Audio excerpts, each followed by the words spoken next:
Hello guys, good morning. Welcome to my vlog. It's cooking time. See, I'm gonna cook pork chop today. The meat that I marinate last night, here I boiling this first. I dip it in the egg and dip it in the flour before fry the pork chop. That's my menu today, pork chop.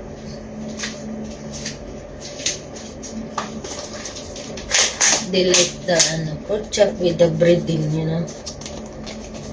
The breading, I'll mix the I just seasoned this with salt and pepper. But yesterday I marinate this, squeeze a little lemon with salt and pepper, and then boiling it with water onion, and then season it a little bit salt. Black pepper a little bit only because the ground black pepper spicy. And I fried this here. Before fried it, I need to the meat that I will dip it in the egg and the flour. The flour is for breading. Mix all-purpose flour and corn flour.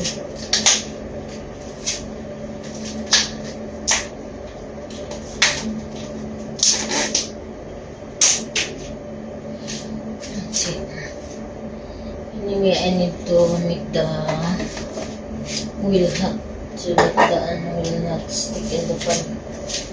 The meat will not stick in the pan.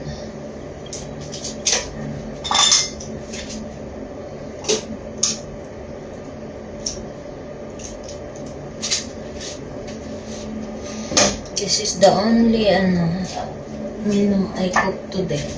This is only protein.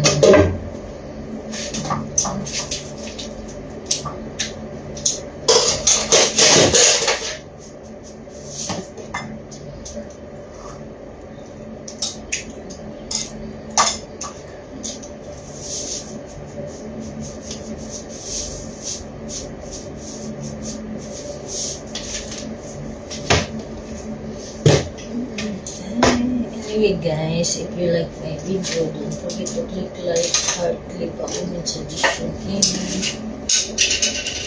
of course don't forget to share and subscribe. Thank you very much.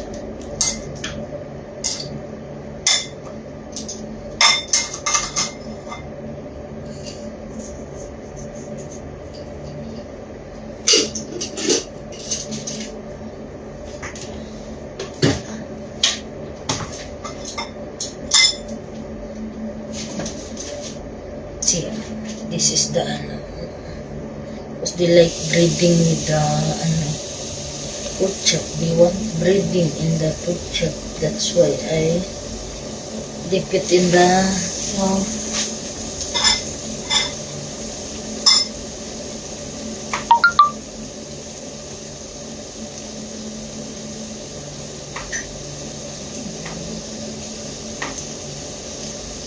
and dip it in the flour with egg, corn flour, and all-purpose flour mix.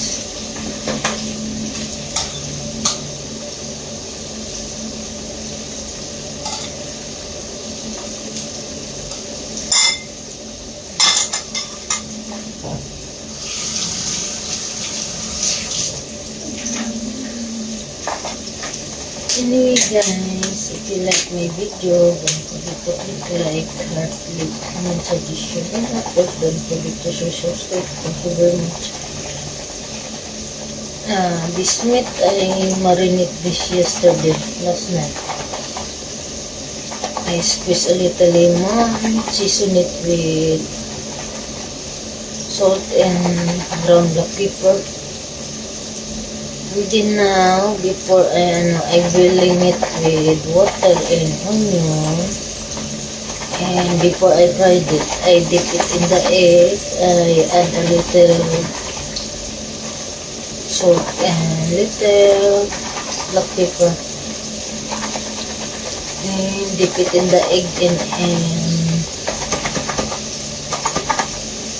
flour. The flour is mixed with all-purpose in corn flour.